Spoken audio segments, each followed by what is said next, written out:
Let's move on to what is wrong with Man City. Oh my God, we're going to be here for hours. How long we got? Yeah, you're broken. It's going to be like a Dostoevsky novel, this thing. Seriously, right? Guardiola's making a pig's ear of it all, isn't he?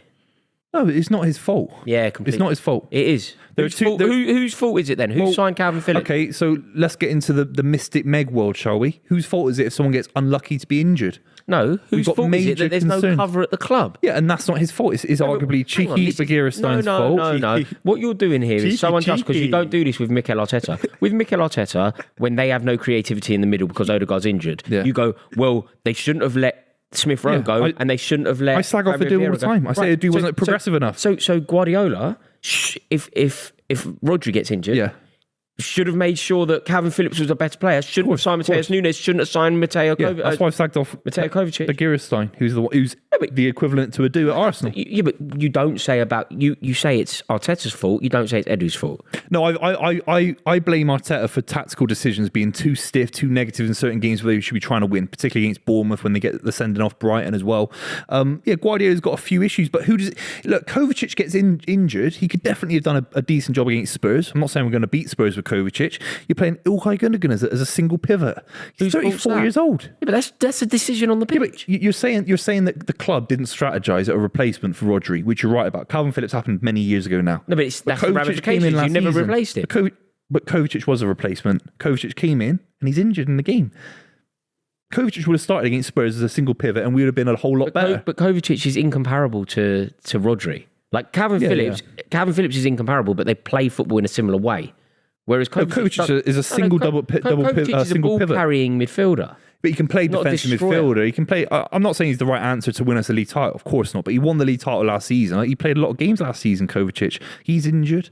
Where's it gone so wrong? Like because what's happened is it's not a blip or a slump or an issue. It's like.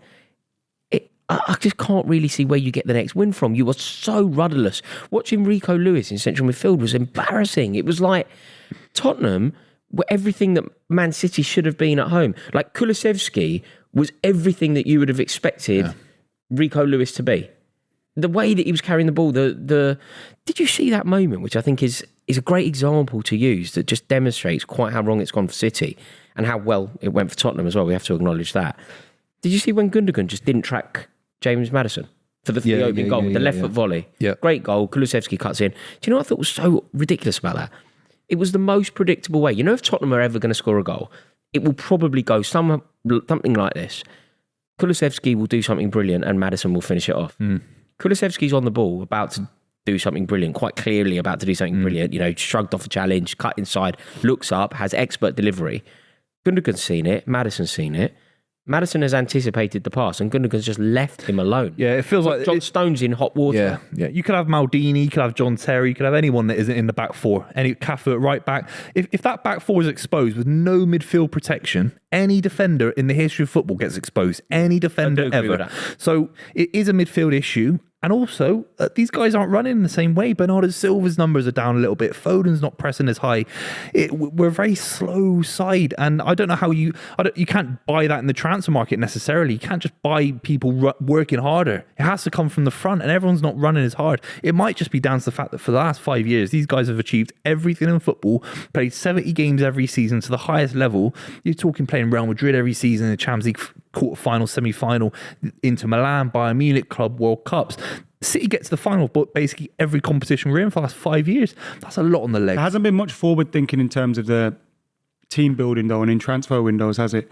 Like, I mean, just look at the last transfer window. You let Julian Alvarez go, don't really replace him. And I think there's been many moments where you expect City to kind of go out and get this player, they don't get him, and they think they're going to wait for the next best one to become available. It's never really happened. But Oscar Bob was honestly... Alvarez was sold. Oscar Bob was the best player in pre-season. Oscar Bob was going to be the backup to Erling Haaland. But if you're telling me injured.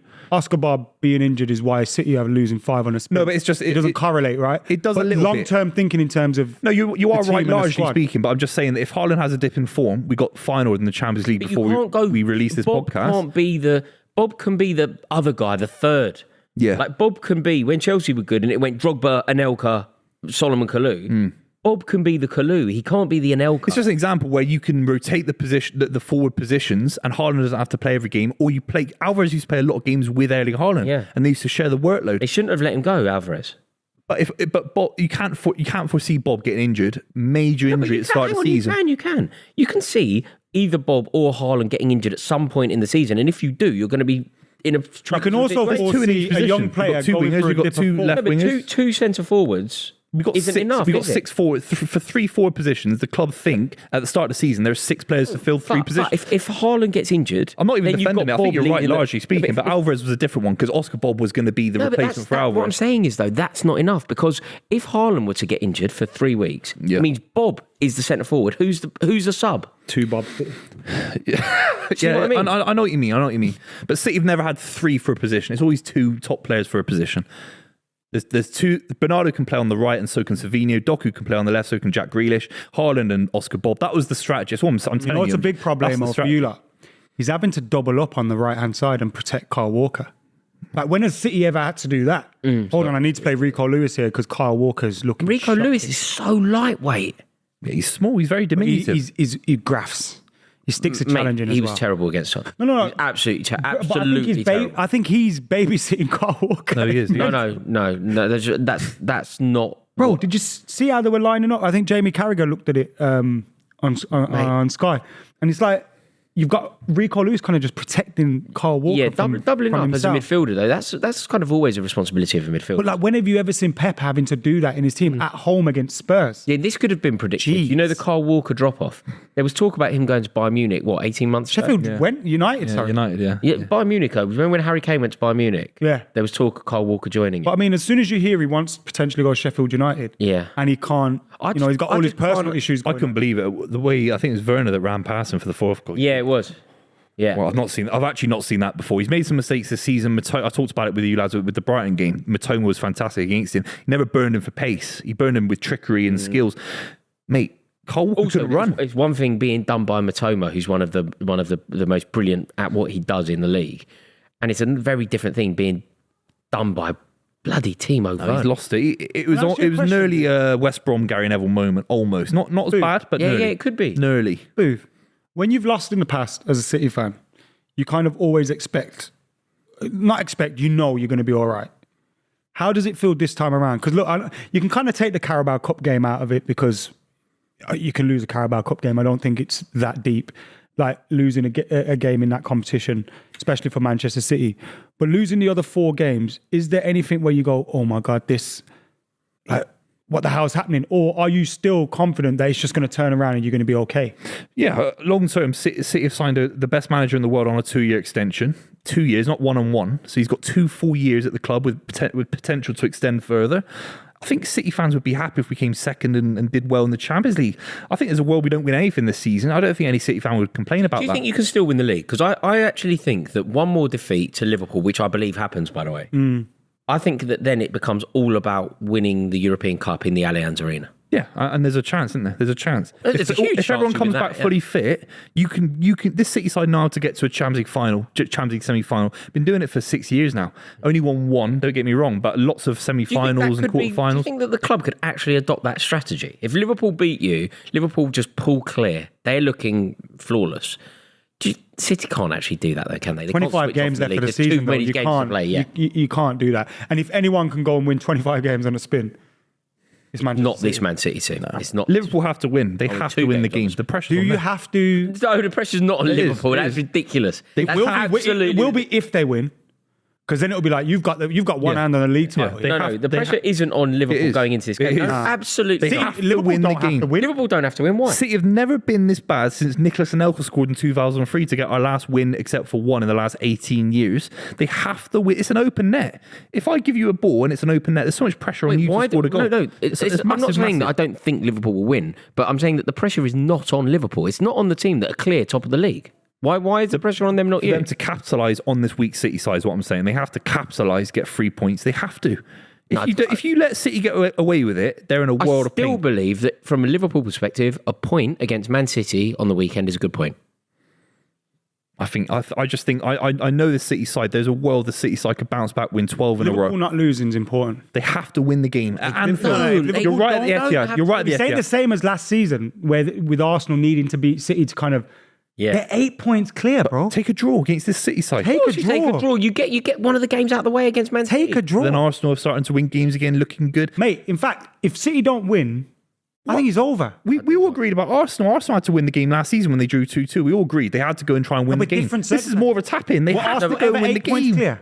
Huh? If Arsenal were 8 points clear when they played City, I would have gone, a draw's fine today, lads. But they're at home, lads. The Anfield. I know, lads. The record. I know, lads. But no, there's Buvey. If you're saying the Buvey, you're an incredible orator, but there is no way that we can allow you to somehow pretend that Liverpool are the team under pressure moving into You this. think you're Rafa I Benitez, rate isn't it. it? I Putting rate the what you're pressure doing, on. and I can see the glint in your eye, but it's ridiculous. I'm not even winding you up.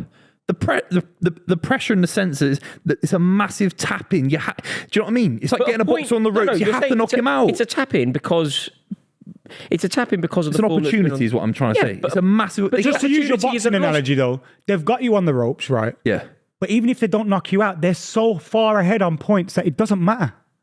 Like They're gonna get the the decision. judges are going to give them the decision. They are letting us off and letting us go back to our corner, having a recovery and getting back for the next round. You have to win the game, lads. This is obvious. No, lads, this is you do football. not. Lads, you don't. What's happening? Have you guys gone soft? I I don't think you understand not how won a the league point title in so system many years. works in the Premier League. Do you understand that it's 3 points for a win, If you 1 let point for a City draw? off now, City could build You're not let momentum. off. That's the point. I'm saying Liverpool can't lose the game. You let us off. No, we're a point. terrible. A point. They Beat get us a point. 4-0. You get a It's point. over. The standards are currently set in the Premier League maintain, and they've got one of the hardest games that they will play this season out of the way. A point for Liverpool in this situation is obviously a great good point result. for Liverpool. I really don't agree. I'm not even honest. If they were 5 points ahead and then won 8. But you're not factoring in City's record at Anfield, which is one win in nearly 20 years. I remember that video you did. Why do you keep bringing that up? Yeah, do you remember that when you were crying in the away end? Do you remember that? That was a long video with the build-up. Whoa! It's actually a short. It was a social clip. It was a short it was video. 2 minutes, mate. It was very You short. started it very early. You started it too Yeah, early. because I thought he was going to bang it in. Yeah, well, he didn't.